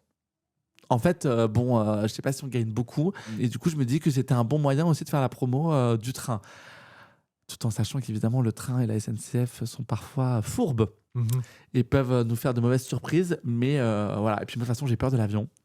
Donc, ça m'arrange bien. C'est le pratique train. pour être écolo, ça, la phobie de l'avion. Ouais, phobie. Bon, je peux le prendre quand je pars en vacances de temps en temps et tout. Hein. Encore une fois, je ne suis pas irréprochable. Mais j'essaie de limiter mes trajets en avion. Et particulièrement quand vraiment je peux prendre le train et que c'est à proximité, non, je prends pas l'avion. Comme pour aller à Biarritz ou des trucs comme ça, non. Donc t'as peur de l'avion et t'as tourné dans une série qui se passe dans un aéroport, un terminal. Mais c'était une maquette. C'était pas un vrai aéroport. C'était pas un vrai aéroport, ouais. Alors Julie, elle ajoute, pourquoi vous pensez que Julie c'est un prénom de connasse? Ah, pourquoi Julie? Je pense que c'est un peu un prénom de connasse. Parce que c'est vrai que Julie, ça peut avoir une... Non, alors en fait, c'est un prénom de connasse, c'est toujours les souvenirs qu'on en a. Hein. Moi, j'ai plein de gens qui te diront Agathe, c'est un prénom de connasse aussi un peu. Pas pour moi, parce que j'ai une cousine qui s'appelle Agathe que j'adore. Mais Julie, moi j'ai eu plusieurs fois des Julie qui étaient un peu pestes. Ouais. Et en fait, sur le canal, sur Instagram, j'ai un canal avec des gens qui sont abonnés, etc. Et j'avais posé la question et j'ai quand même eu beaucoup de Julie. Donc, Julie et Thibaut, du coup, c'est les deux. Julie et Thibaut. Thibaut, c'est vrai qu'il y en a pas mal. Thibaut ou Maxime aussi. Mais c'est comme il y a des métiers comme ça. Hein, not all Thibaut et not all Maxime. Non, not all Thibaut, not all Maxime, not all men. Mais il y a des métiers comme ça, genre architecte. D'accord. Architecte d'intérieur. Là, on est plus sur un choix de vie que sur un. Ouais, mais hasard c'est de des naissance. métiers qui reviennent souvent en tant que personne un peu imblairable. Moi, je précise qu'à on a Comédien rien contre aussi, les architectes ou les Thibaut. En 2020, alors que tu te rendais à vélo à un date, tu t'es mangé un arbre en pleine face qui t'a fait une gueule de Quasimodo, comme tu l'as dit à la Presse People, et tu t'es vengé dans ton dernier spectacle. Tu dis « Je suis écolo, mais j'ai commencé à manger du Nutella en masse et à me masturber devant des docus sur la déforestation. » Est-ce que depuis, donc ça c'était en 2020, t'as fait la paix avec les arbres? J'ai fait la paix avec les arbres, avec cet arbre-là particulièrement, que je revois régulièrement sous le bois magenta. C'est quoi comme arbre, tu sais? Je sais pas ce que c'est. Non, je sais pas. Mais je Depuis sais le temps, que... t'as pas appris à connaître, tu sais pas si c'est un érable ou Non, un mais platane. plusieurs fois, quand je passe la main dessus pour lui dire que je lui pardonne. Il y a encore la trace de ton visage dedans. Ouais, incrusté comme le Christ, c'est dans le linceul. Non, par contre, je me souviens, j'avais reçu un message de Anne Hidalgo. D'accord. Qui m'avait envoyé un message pour me demander si ça allait. Je pense qu'elle s'est dit que ça serait con que je fasse une mauvaise publicité des pistes cyclables. Mais non, j'ai fait la paix avec les arbres. Et avec Anne Hidalgo et le vélo. Et avec Anne Hidalgo et avec le vélo que je reprends, etc. Ouais, bien sûr. Même si maintenant j'ai une nouvelle lubie, je prends moins mon vélo parce que les gens à vélo sont des connards. Ils sont surtout 50 fois plus nombreux qu'en 2020. Putain, je les déteste. Donc je le prends moins parce qu'en fait les gens sont imblairables à vélo. Et que maintenant je suis dans une nouvelle lubie qui est de faire mes 10 000 pas par jour. Ok. Ah là là. Mais c'est la quarantaine, c'est vraiment terrible. C'est terrible. C'est terrible. Vraiment, si je les fais pas, j'ai. Tu culpabilises. Un peu, ouais. On revient toujours à ça. La culpabilité, c'est ma petite prison mentale et je crois que ça devient mon doudou, quoi. Et alors, sans transition, donc je découvre dans ton livre que tes parents louent. Tu es homosexuel après une heure d'interview. Tu t'appelles Tristan. Non, que tes parents louent tous les étés une maison dans le Lot. Ouais, alors plus maintenant, mais à l'époque, le livre, il a quand même 6 ans. Ouais. Oui, à l'époque, ouais. Et où ça, dans le Lot? Je trouve que je connais bien ce département absolument sublime. Ouais. Et ben, on est allé plusieurs fois près de Figeac. D'accord. Ouais.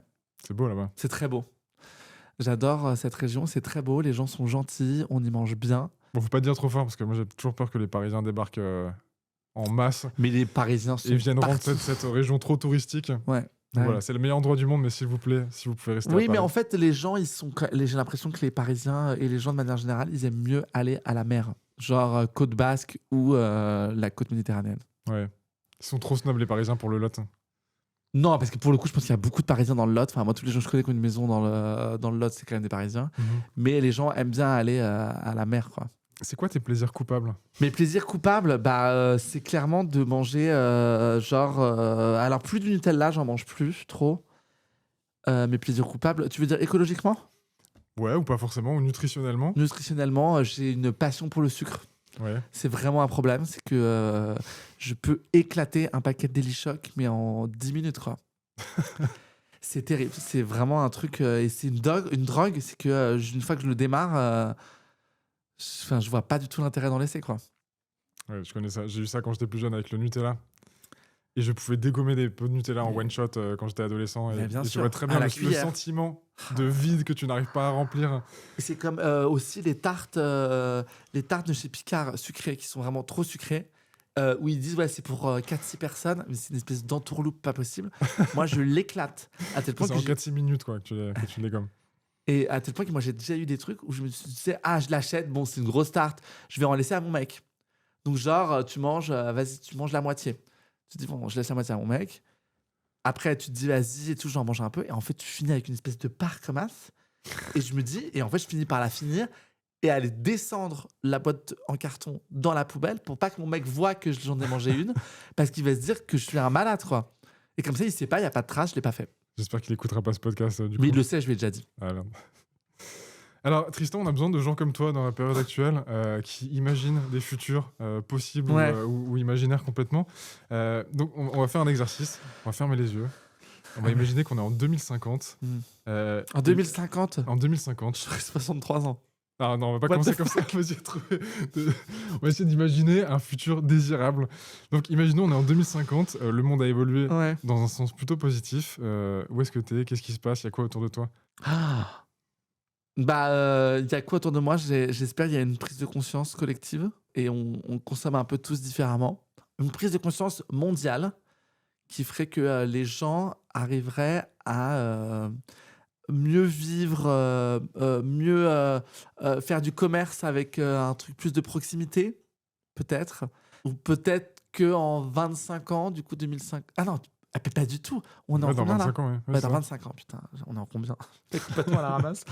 Peut-être que on aurait petit à petit renoncé à certains modes de fonctionnement, de transport, de consommation, et que peut-être que du coup on serait très heureux dans un modèle qui aujourd'hui nous paraît complètement improbable, de, je sais pas, voyager plus en France, autour de nous, ou avec des moyens de transport qui soient plus écolos, avec un bilan carbone moins chargé, et que du coup tout le monde, à son échelle, et fait un effort pour rendre... tu sais, c'est comme si les gens qui bossent dans l'aéronautique, du coup, aient tout fait pendant 25 ans pour que ça soit moins polluant, et que chacun, à son échelle, ait tout fait pour que son activité soit la moins polluante possible et la plus accessible possible. Et toi, tu feras quoi en 2050? Tu seras où? Bah, 63 ans, mon pauvre, peut-être je serai sur scène, parce que la retraite, je pense, ça va être relou. Merci encore, Macron. Enfin, pas que Macron d'ailleurs pour le coup. Donc, peut-être encore sur scène, ou en tout cas à créer. Je pense que c'est un métier qui est tellement plaisant, parce qu'on y fait plein de choses. Enfin, je veux dire, il n'y a pas que la scène et tout, donc j'imagine que je serai encore en train de bosser. Mes parents travaillent encore alors qu'ils ont 70 ans. Donc, Toi, tu vas mourir sur scène, quoi. bah ouais, Quel et eux sont Molière même pas dans un sur scène, univers. ils travaillent. Hein, donc, Ouais. donc voilà, j'ai été à mauvaise école là-dessus. Et je sais pas, comme un putain de Parisien imblairable, j'espère avoir faire la moitié de l'année à Paris et la moitié de l'année dans une maison dans le Lot sur la côte basque. Faut encore Voilà. décider sur la destination. J'aime la côte basque, quand même, me tente fort parce que j'y vais vraiment depuis que je suis tout petit, mais c'est vraiment un truc de connard, quoi. Est-ce qu'il y a un truc, un sujet sur lequel t'es un peu réac? Les vélos. Ouais. Ah ouais, je deviens en fait vraiment cette personne. L'autre fois, je me suis surpris à être cette espèce de concierge qui regarde les gens se faire arrêter par les flics à vélo. Il y en a très peu. Ouais. Et franchement, j'ai pris un plaisir à voir des gens qui n'en avaient absolument rien à foutre des piétons, de la signalisation, de rien, etc. Et il y avait des flics cachés dans un coin de rue qui arrêtaient les gens pour leur mettre des amendes. Et franchement, mais j'étais trop satisfait de... Vraiment, je le dis, mais c'est pas bien de se réjouir de ça. Et je les voyais en disant, non, mais j'ai rien fait. J'étais là, si. Moi, je l'ai Je t'ai vu. vu, ça fait 1 heure que je suis Je là. vais dénoncer personne parce que je ne suis pas comme ça et tout. Mais les flics l'avaient vu, ils leur mettaient des amendes et j'étais là, en fait, merci parce qu'on n'en peut plus, en fait, on va sur le trottoir, on laisse plus passer les gens. Moi, il y a des moments, je suis là, mais est-ce qu'on peut juste... Le feu est rouge, il y a des piétons qui veulent traverser. Est-ce que juste vous pouvez laisser passer les gens? Genre, êtes-vous si pressé que ça? Pour aller où? J'espère qu'il y a au moins un vaccin pour le VIH ou contre un cancer quelconque pour être aussi pressé que ça, quoi. Moi, vraiment, les gens à vélo me rendent ouf. Et ça peut me faire devenir une personne qui leur souhaite un petit peu des amendes. Comme les gens qui jettent leur clope par terre. Ouais, on sent que la quarantaine n'est pas loin quand même, là on le sent. Hein. La quarantaine n'est pas loin du tout. Ouais. Ouais, je le sais. Mais j'ai plein d'autres trucs chouettes en moi. Hein. Et les clopes, ouais, ça te rend dingue. Est-ce que t'as déjà rêvé, quand tu vois un automobiliste qui jette une clope, de prendre la clope et de la rejeter dans l'habitacle de la voiture? Ou juste de lui rendre en disant je crois que vous avez laissé tomber un truc. Moi, j'adorerais faire ça, sauf que les automobilistes sont tellement à cran à Paris que tu dis bonjour, tu te manges une droite. Ouais, c'est vrai. Non, alors en plus, je vois pas tellement d'automobilistes jeter leur clope par terre. C'est vraiment Trop des gens. focalisé sur les cyclistes, là. Ouais, non, ou même des piétons. Non, parce que c'est pas. Je mets pas non plus les cyclistes fumeurs. Auquel cas, ce serait vraiment une niche de connards. Et en vrai, moi, je fais du vélo aussi. Hein. Ouais. C'est juste qu'ils sont en train de desservir la cause, en fait. C'est juste que oui, parfois, je vois des gens en terrasse qui jettent leur clope par terre alors qu'il y a des standards partout ou des poubelles. Franchement, il y a des poubelles partout. Tu jettes ta fraise par terre et tu jettes ton mégot dans une poubelle, en fait. C'est quand même relativement simple et les gens le font pas. Et ça, moi, je trouve ça ouf. Et l'autre fois, j'étais avec une copine en terrasse et je me souviens très bien, il y a une meuf qui était assise. Elle jette sa clope par terre. Et je fais franchement, mais c'est abusé, quoi. Et moi, le truc commence à monter et tout machin. Donc je me dis, je vais finir par aller la voir pour lui dire, genre, franchement, gentiment, parce que le but, c'est pas de l'agresser les gens non plus, tu vois. Mais bon, c'était quand même un geste vraiment de connasse. Et ma pote est allée la voir. Et alors, passive, agressive à mort, j'adore. Elle a pris la clope qui était par terre, elle lui a mise dans le cendrier, elle lui a dit « Excuse-moi, je crois que t'as fait tomber ça. » En vrai, c'était pas passive-agressif, parce qu'elle lui a dit vraiment avec un sourire, en mode, c'était pas du tout méchant ni rien, mais c'était un peu pour dire genre « Meuf... Reste tranquille. » Et voilà, et elle lui a dit « Ah, merci, madame. » Cette idiote qui avait 22 piges, alors que nous, on en avait 38, putain. Qu'est-ce qui était mieux avant ? Les réseaux sociaux. Ouais. Parce que les réseaux sociaux, avant, il y avait déjà un truc où j'ai l'impression qu'il y avait un truc plus léger, plus ludique. Que maintenant que les choses sont sponsorisées, ou en tout cas monétisables, c'est la course à du like, à de la vue. Et en général, quand on veut faire de la vue, c'est rarement pour faire un truc très qualitatif. Mmh. Que du coup, c'est la course à des propos hyper problématiques, à des contenus hyper problématiques, masculinistes, misogynes. C'est la porte ouverte à des commentaires, à des comptes de gens qui se cachent pour insulter les autres. Donc oui, je pense que les réseaux sociaux, c'était plus sympa avant. Qu'est-ce qui était pas mieux avant ? L'homophobie, la misogynie. J'ai l'impression que comme on essaie de faire avancer les choses, je pense... dans la majorité des cas, la majorité des gens ont envie de faire bouger les choses. Juste comme il y a un vrai truc qui est en train de se mettre en place, que certains appellent le wokisme, et qui chatouille certains. Du coup, ça met en rogne une minorité qui parle très fort, donc on entend, mais qui, je pense, reste une minorité, je l'espère. Et je pense qu'il y a une majorité silencieuse aussi qui ne s'exprime pas forcément sur ces sujets-là, mais qui sont complètement raccord avec ça.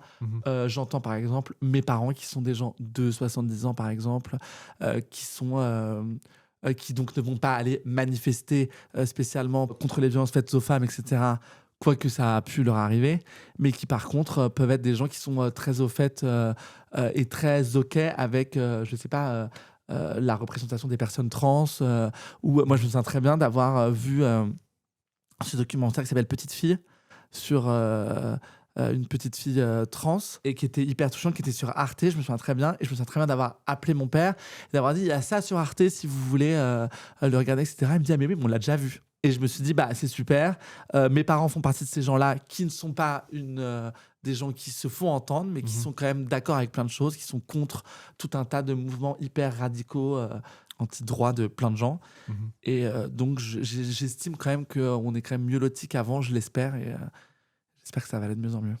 Et qu'est-ce qui sera mieux après ? Et excuse-moi, je précise juste, j'espère que ça va aller de mieux en mieux, même si on est quand même très mal lotis dans plein de pays où il y a quand même plein de droits qui reculent. Hein. Et qu'est-ce qui sera mieux après ? Les gens ? J'espère. Moi, j'ai 7 nièces. Je vois, elles sont quand même, j'ai l'impression, assez altruistes, assez soucieuses du monde qui les entoure.